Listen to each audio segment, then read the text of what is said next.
reflexão que faremos hoje, nós vamos tomar como base uma página que encontra-se no livro Busca e Acharás, ditado por Emmanuel, psicografado por Chico Xavier. E o tema é tranquilizante.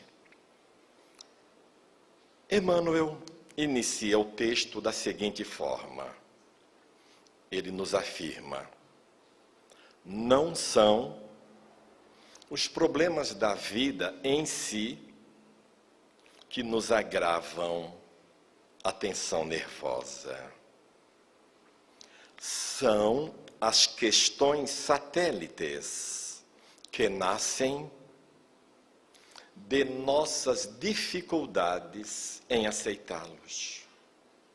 Quantas vezes, diz ele, caminhamos sem destino pela terra, sofrendo emoções desequilibradas, diante de companheiros queridos que não desejam por agora o nosso modo de ser. E, em quantas outras, nos atormentamos inutilmente perante obstáculos complexos que claramente não nos será possível liquidar em apenas um dia. Reparemos que a naturalidade com a qual Emmanuel se coloca, fica-nos a impressão que nós, ocidentais, não fomos educados pela tradição católica protestante. Porque dentro da tradição católica protestante, fica difícil admitirmos a certeza com a qual o mentor se coloca, afirmando que nós caminhamos várias vezes pela terra sem destino. E cita, inclusive, que em algumas vezes caminhamos pela terra atormentados com situações que estavam fora da nossa capacidade de solução. E por isso nos desgastamos pelo fato de não entendermos a razão da situação que se apresenta. Entretanto, se formos verificar as tradições das doutrinas, das religiões orientais, nós vamos verificar que essa colocação, de fato, para eles é natural. Por quê? Porque para eles é comum o fenômeno da reencarnação, o fenômeno da pluralidade das existências. Enquanto nós, guiados pela tradição a qual já citei, na nossa grande maioria, admitimos apenas uma vida, e é curioso isso, porque em admitindo uma vida, apenas e tão somente, nós, então, admitimos que, se Jesus afirma que só os puros de coração verão a Deus, qual de nós será que consegue, em apenas uma experiência, em apenas uma vida, atingir esse grau de perfeição? É um caso que vale a pena pensar. Mas por que Jesus assim fala? Jesus assim fala porque o cristianismo que se encontra no Novo Testamento, o cristianismo que nós encontramos lá nos 4 evangelhos que estão no Novo Testamento, em Atos dos Apóstolos, nas cartas, em Apocalipse. No Novo Testamento fica claro que o cristianismo é reencarnacionista. Então, apesar da orientação que nós recebemos de doutrinas outras, se nos atermos a estudar, se nos atermos a tomar posse daquilo que Jesus deixou grafado para nós no Novo Testamento, então constataremos que Emmanuel tem razão. É óbvio que tivemos muitas outras oportunidades reencarnatórias, seja aqui na Mãe Terra, seja em outros mundos, dos infinitos mundos que existem, nas infinitas galáxias do universo, obra do nosso Pai amantíssimo, em favor de todos nós. Para ficarmos apenas em um exemplo que confirma a reencarnação no Novo Testamento, nós vamos citar a passagem que encontra-se no Evangelho de João, no capítulo 1, versículo 21. O evangelista João nos relata que João, o Batista, o primo de Jesus, aquele que veio aparar as arestas, aquele que veio preparar o terreno para o cumprimento da missão de Jesus. Estava João Batista nos seus afazeres, quando lhes chega sacerdotes do templo, acompanhado dos soldados do templo, e os sacerdotes, guarnecidos pelos soldados do templo, indagam a João: você é Elias? João diz: não, não sou Elias. Graças a Deus que a pergunta foi mal formulada. Porque repare você o seguinte: se a cultura judaica, porque nós que nos dizemos cristãos, não podemos perder de vista que Jesus era judeu. Portanto, o cristianismo tem a sua procedência no judaísmo. É uma doutrina, é um aglomerado, digamos assim, de conceitos morais, de normas morais, judaico-cristã, porque a sua origem está no judaísmo. Se a origem do cristianismo está no judaísmo e os sacerdotes judeus indagam a João se ele é alguém que viveu 800 anos atrás, porque Elias, o profeta, o qual vários autores bíblicos anunciaram a sua volta, e eu estou pegando apenas uma passagem do Evangelho para não lhes cansar com as outras que lá estão. Porque esses sacerdotes iriam perguntar para alguém encarnado hoje se ele é alguém que viveu 800 anos atrás? A pergunta só procede se eles, os sacerdotes, tivessem a certeza da possibilidade do retorno do espírito em outra encarnação, em outra experiência encarnatória. Tem esta passagem e diversas outras que tranquilamente vai lhe levar a concluir que Emmanuel tem razão. Mas, por que João disse que ele não era Elias? Primeiro, porque graças à misericórdia divina, os sacerdotes formularam a pergunta de forma errada. Porque se eles formulassem a pergunta da forma correta, João morreria ali mesmo. Porque a pergunta certa teria que ser: falamos nós com o Espírito que no passado animou a personalidade de Elias? Aí João estaria em fria. Porque ele teria que dizer: sim, sou o mesmo Espírito. Ou seja,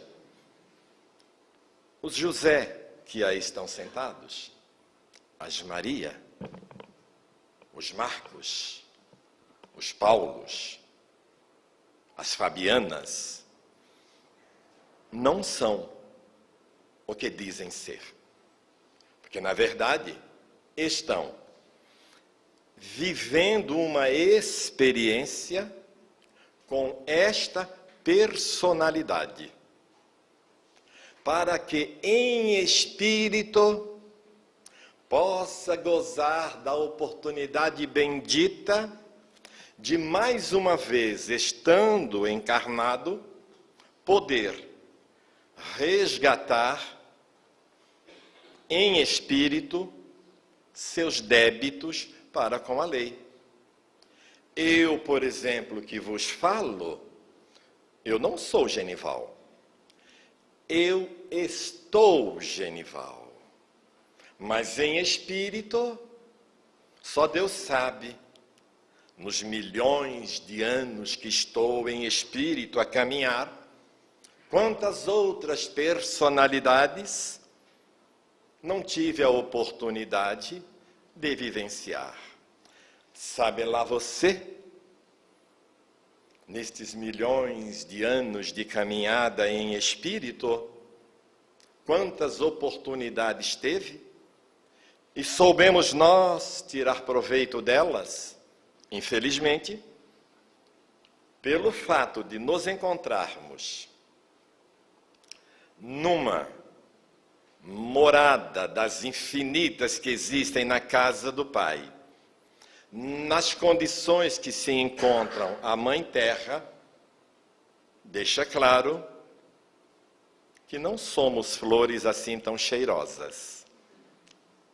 Porque se o fôssemos, não estaríamos amargando a situação que amargamos em nos encontrando num planeta de provas e expiações.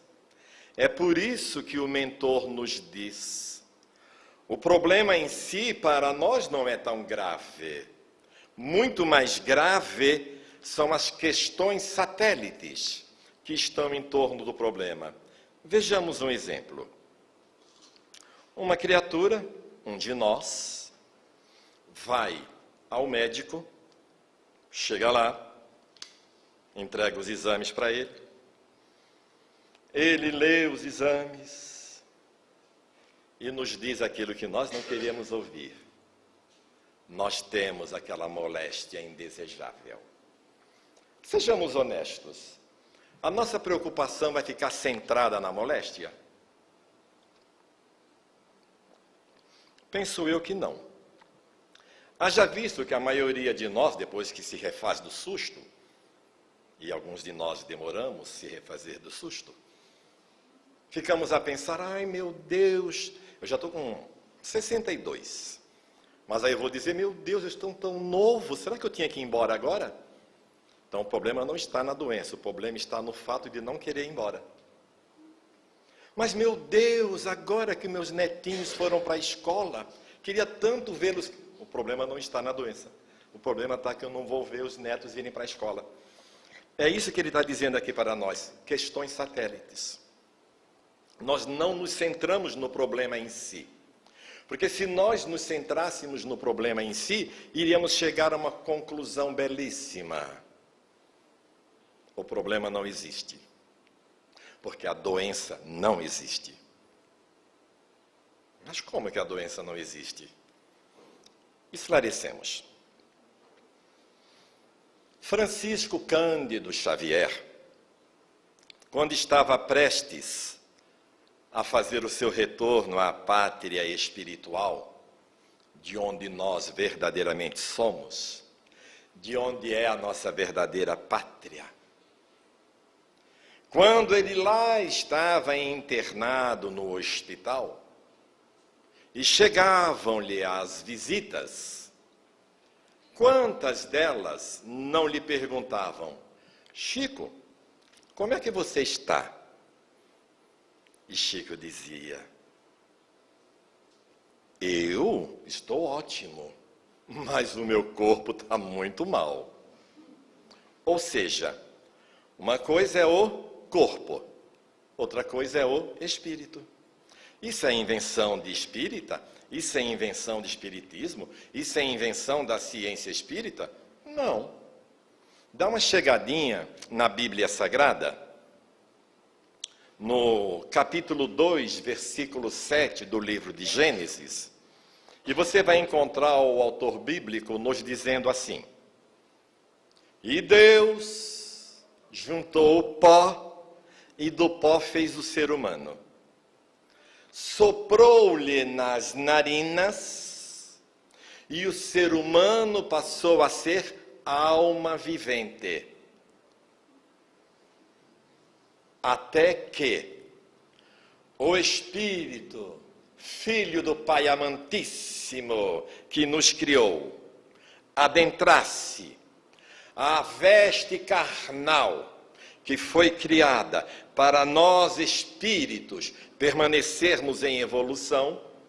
Até ali, o corpo era apenas um amontoado de carne. E quando o espírito o deixa, o que vem a ser o corpo? Um amontoado de carne. Veio do pó, conforme diz o próprio autor bíblico, e ao pó retorna. Então, o que é a doença?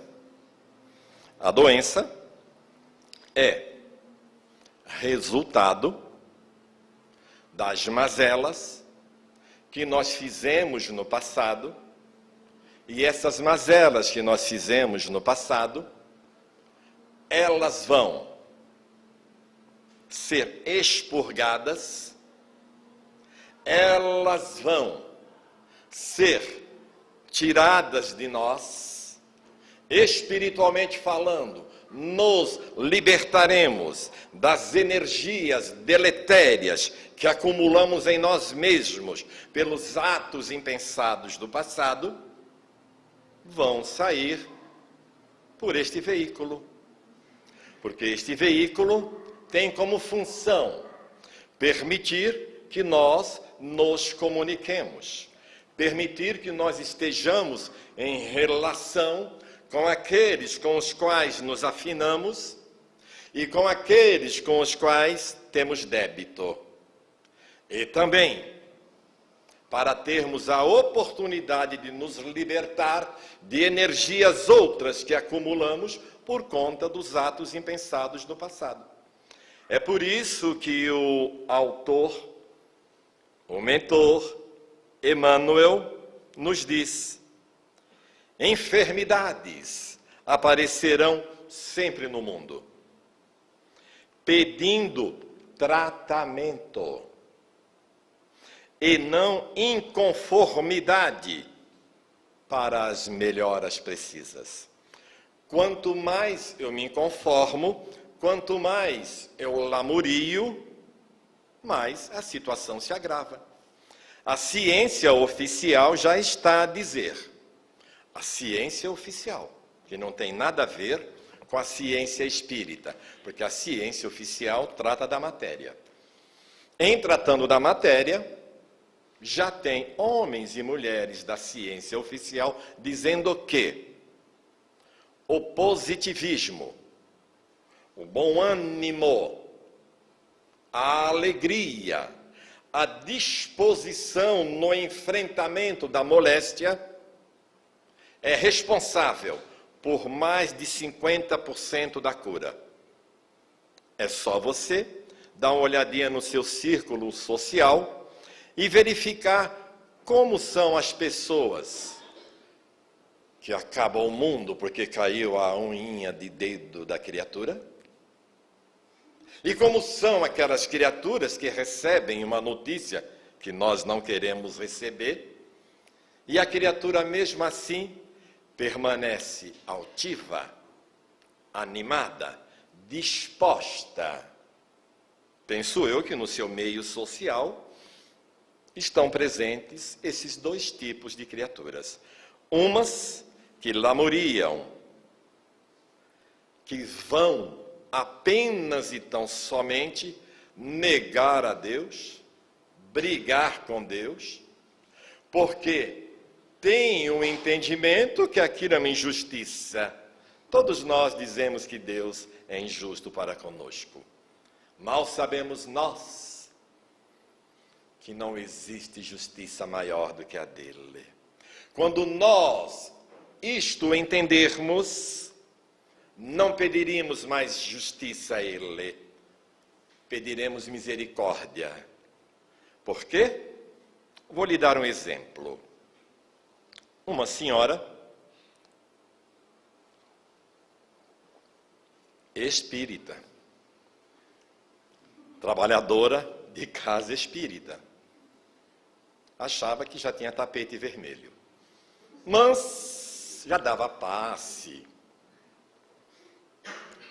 dava cesta de alimentos, descobriu que tinha um câncer na pele terrível. Os tumores pipocavam em várias partes do corpo, praticamente no corpo todo. Ela, espírita, frequentando uma casa espírita, passou pela consulta, foi para o tratamento, chegou no tratamento, pediu para falar com o mentor dela se apresentou, ela deu-lhe um puxão de orelha. Mas como? Mas que pode acontecer isso comigo? Sou fulana de tal, já deu o nome completo. Trabalho aqui na casa há não sei quantos anos. Como é que pode acontecer isso comigo? Isso não é justo. O mentor disse, calma. Não fale de justiça, irmã. Fale de misericórdia. Peça misericórdia ao Pai. Porque olha como o Pai é amantíssimo. Lá atrás, na sua penúltima encarnação, você era senhora de escravos. Sabe como você punia os seus escravos? Amarrados ao toco, você os queimava com brasa ardente. Peça misericórdia. Porque, minha irmã, o câncer que lhe pega, os tumores que lhe são retirados, por misericórdia divina, lhe são retirados num ambiente com ar-condicionado, com anestesia. Peça misericórdia. Ou seja, pediremos misericórdia se de fato tivermos a consciência que já passamos várias vezes aqui pela terra e passaremos muitas outras vezes. Nós pediremos misericórdia se conseguirmos, em dado momento mesmo aqui na terra, ou em qualquer outro mundo dos infinitos que existem na casa do Pai, nós termos a consciência plena do que verdadeiramente somos, de onde viemos, por que estamos aqui e para onde vamos. Porque em verdade, conforme nos diz nosso Senhor Jesus Cristo, se nós estamos aqui, é porque não fizemos a lição de casa conforme Ele nos recomendou. Está lá no seu Evangelho, há mais de 2000 anos, quando Ele assim nos disse: quando fordes ao templo,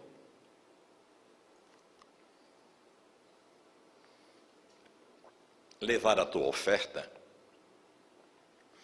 antes de colocar a oferta no altar, pergunta se não tem nenhum irmão, nenhuma irmã, nenhum semelhante teu com alguma dívida para contigo, ou vice-versa. Se assim tiver, deixa a oferta ao lado do altar, vai, reconcilia-te com o teu irmão, depois voltas aqui.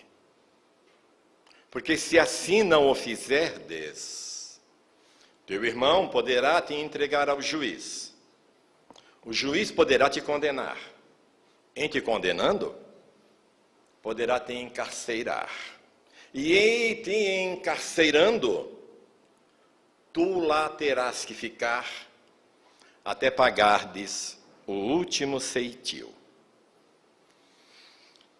Para a maciça maioria de nós, encarnados, Jesus não falou com a gente.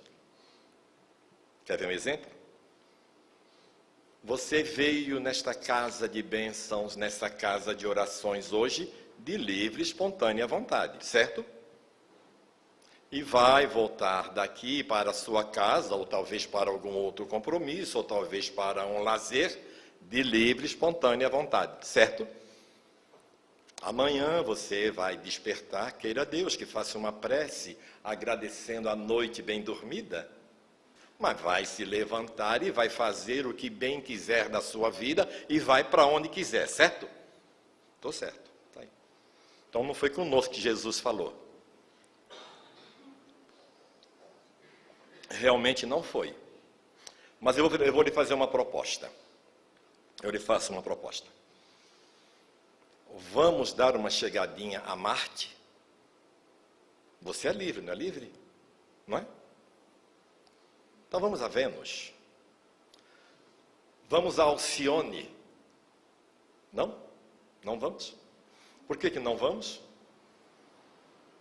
Porque temos que pagar até o último ceitil.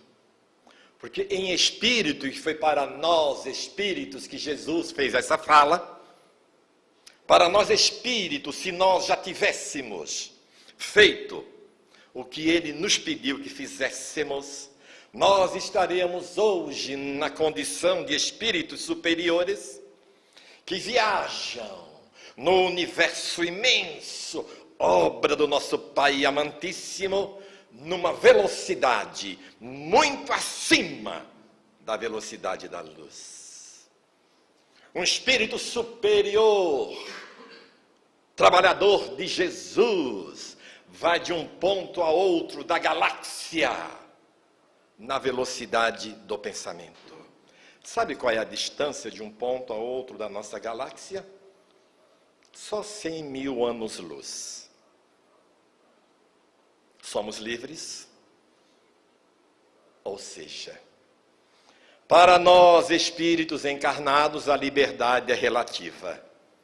Para nós, espíritos encarnados, o livre-arbítrio é relativo. Mas, se nós, desde agora, nos convencermos e passarmos a viver como espírito, as situações aflitivas terão um outro efeito em nós. Por quê?